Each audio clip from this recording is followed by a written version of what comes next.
done for. Everyone get out. Greetings sailors, welcome to a bit of live World of Warships gameplay, and I'm going to try my hand today at this, the Tier 4 American destroyer, the Clemson. This will actually be my very first battle in the Clemson, although I've burned through a bit of free XP to unlock all the modules.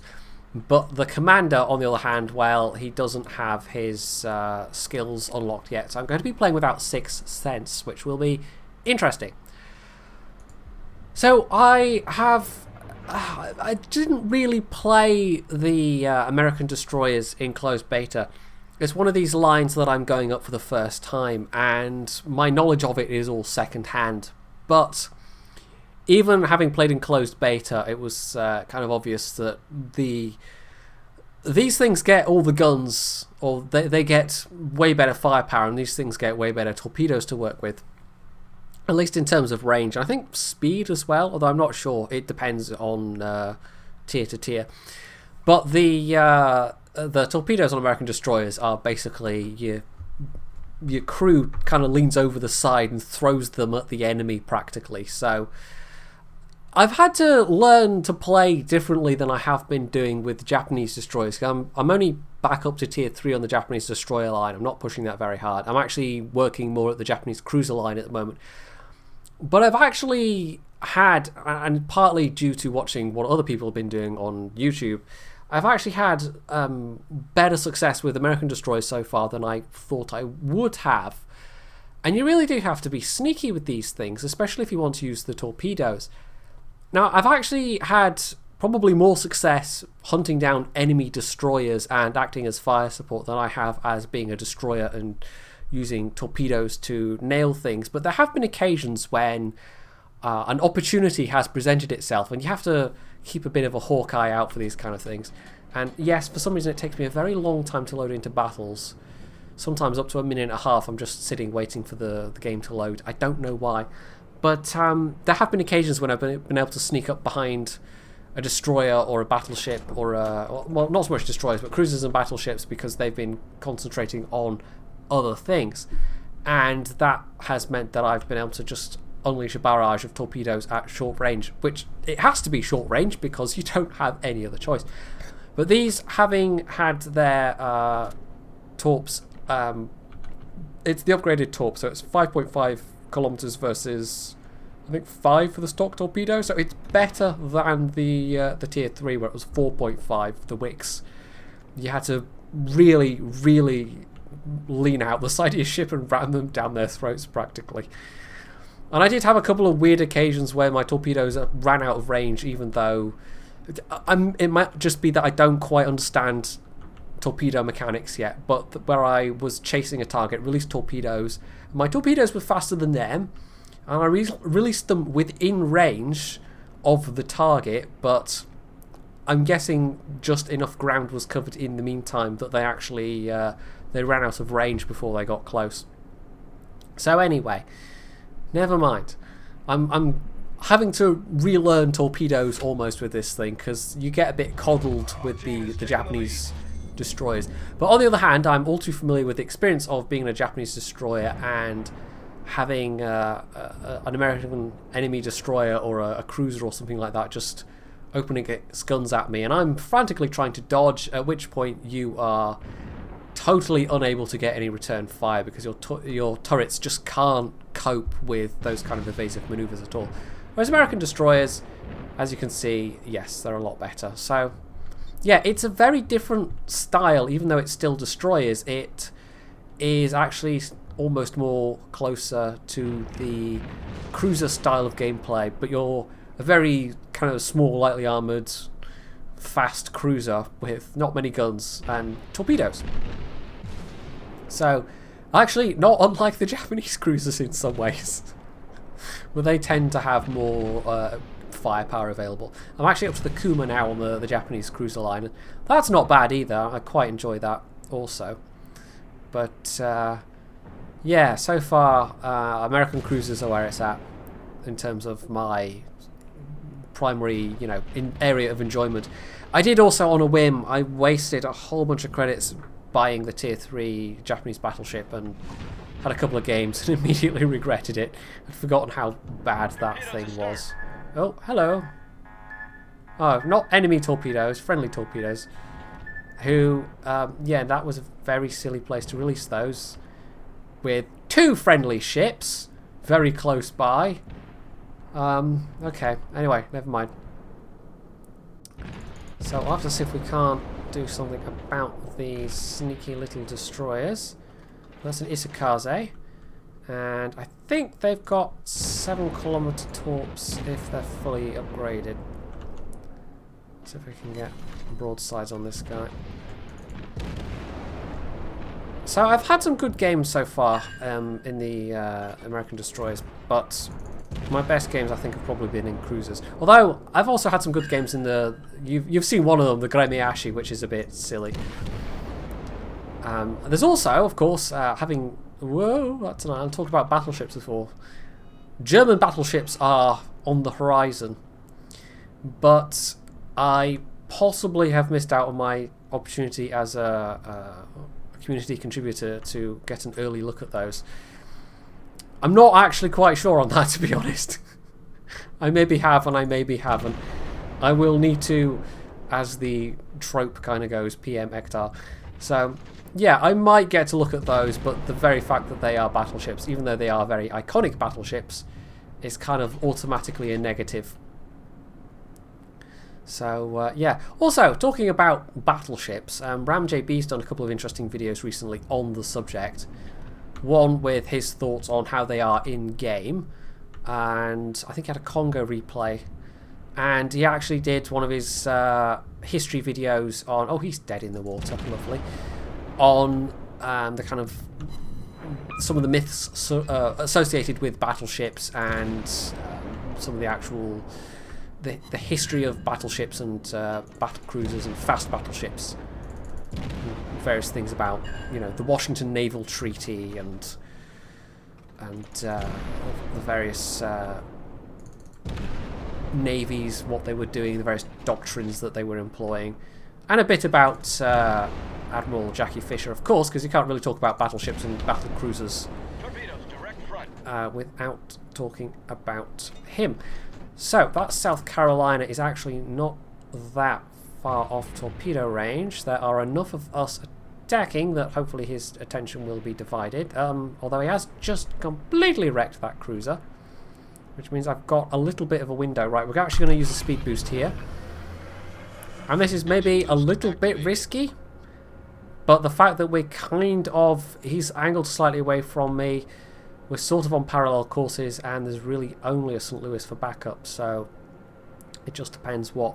I can't tell until he opens fire, and he's firing at the St. Louis, so that's fine. I don't know what else is back there, but we'll just keep setting him on fire. I'm well within detection range. Like, all the low-tier American destroyers, you absolutely are always going to be within detection range by the time you get close enough to fire your torpedoes off. There's not a blessed thing you can do about it. Right, put some more torpedoes out. I'm actually going to beat a retreat at this point, I think.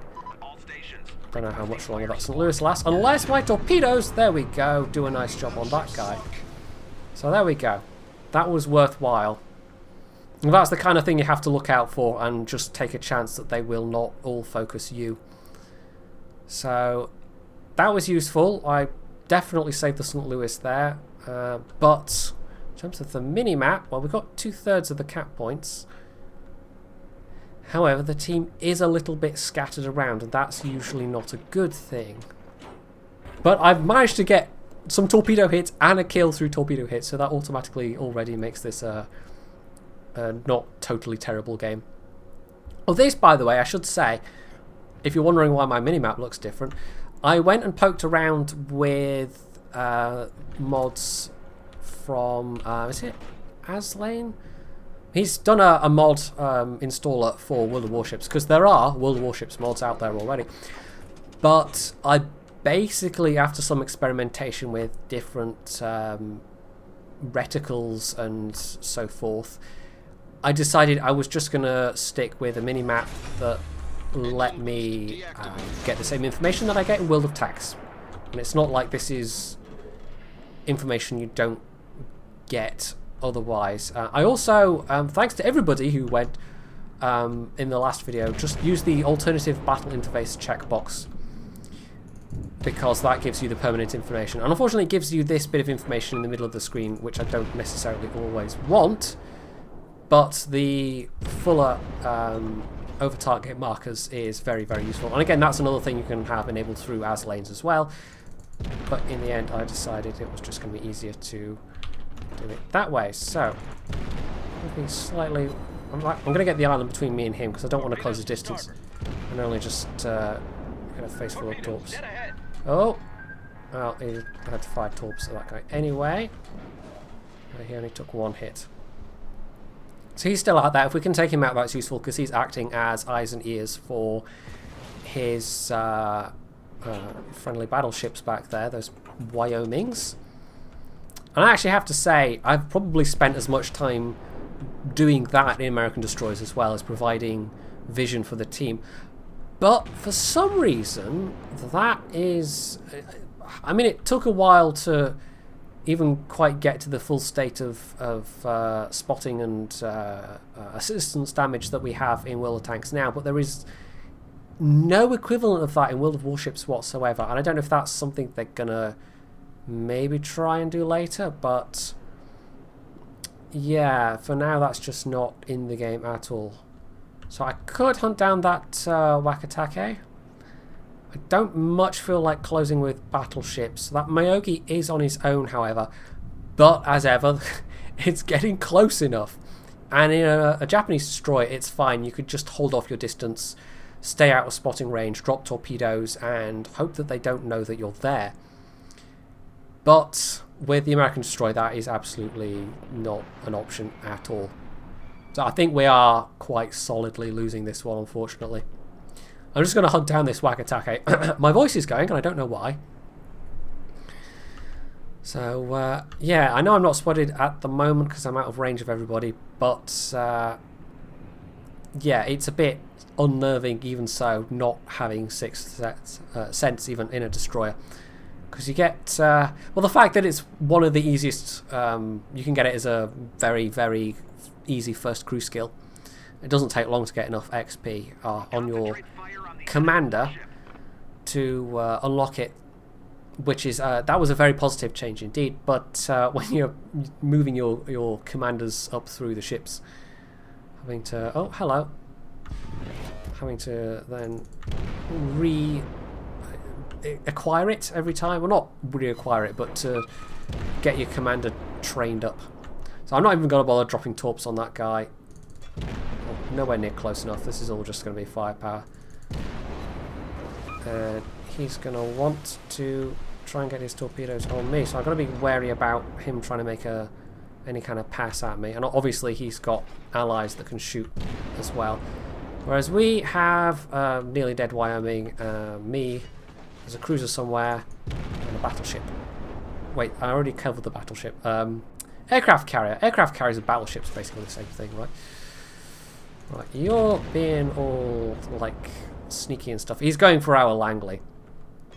So at this point, I'm just playing to get a bit of extra damage. And, you know, more credits, more XP.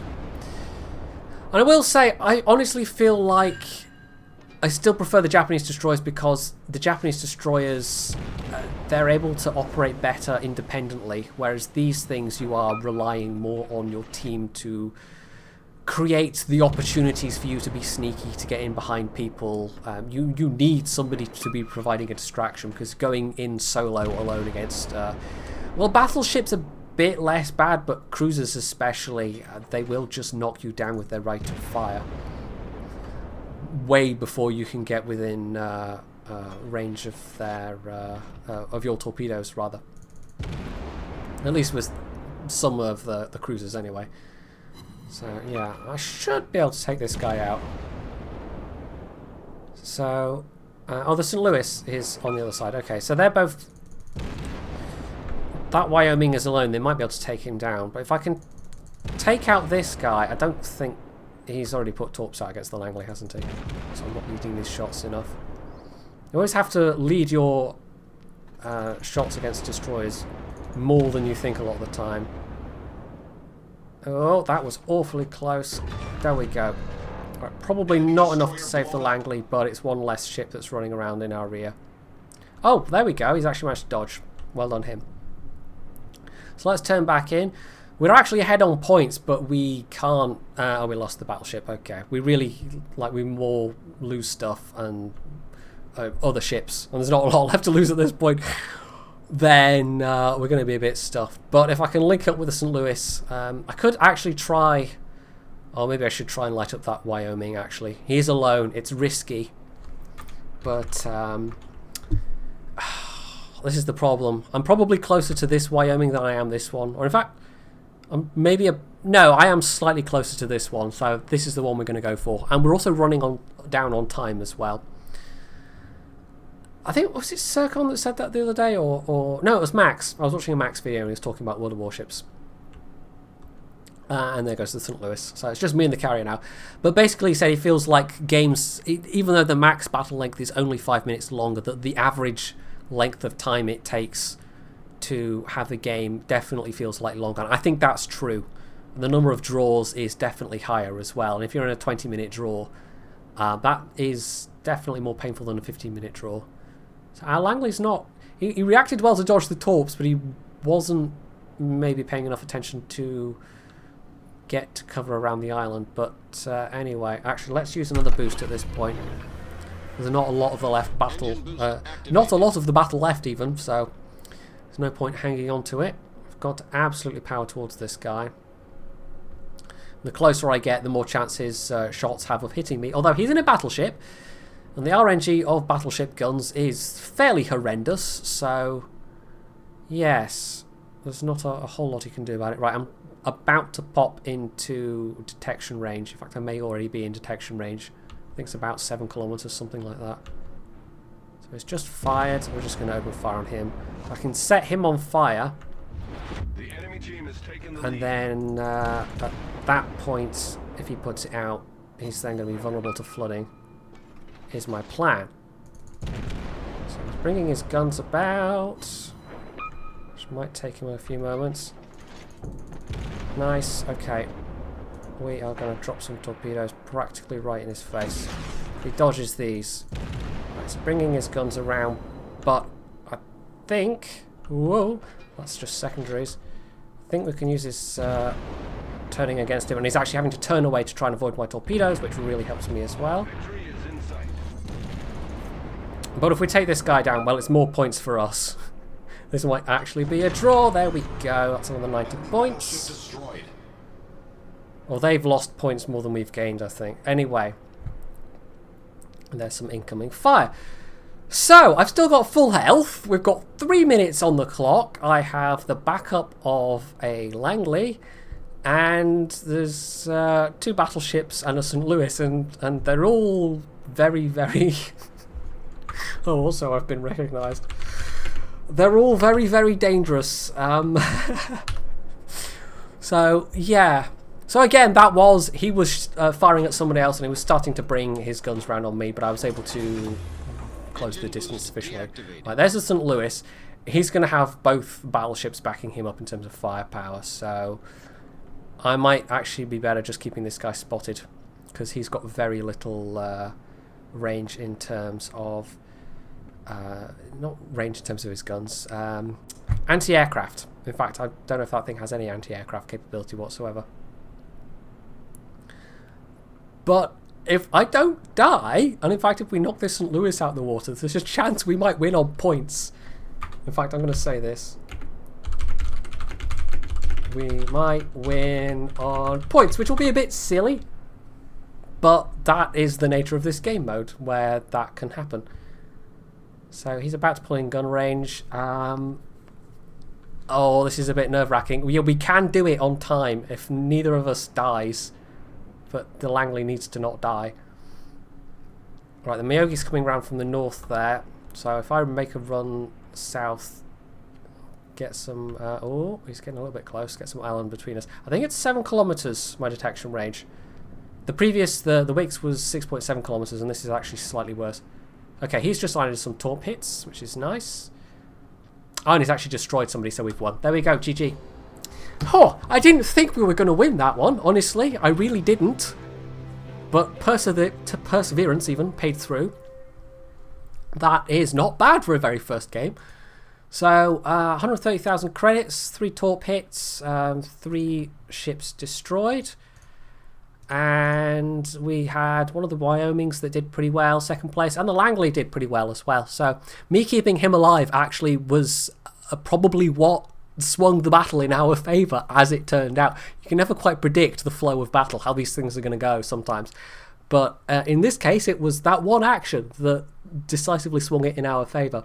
Because for one thing, we would have lost a lot of points for losing an aircraft carrier, and for another thing, he was then able to keep his torpedo bombers in the air to do damage to enemies and get us those points at the end there. So actually that was a pretty good game as it turned out. So let's just go back to port. So yeah, I am continuing on, I think, with my cruiser and destroyer grinds. I may try and get back into aircraft carriers at some point, but you have to go through battleships to do that, and I'm not mad keen on it. But anyway, until they change something about the nature of battleships as they are at the moment, which I admit, the way that they are in the game and the representation of the way they fought in real life, it's a difficult one to balance. It's not like it's some horrendously easy fix here, but until they do something, I'm really not particularly keen on getting back into battleships. So anyway, if you destroyed this, what? Oh, I don't know. I'm doing so well today, as every other day. If you enjoyed this bit of Tier 4 destroyer action, you can hit the like button. You can leave any comments below. You can subscribe to my channel, and as always, stay tuned for more.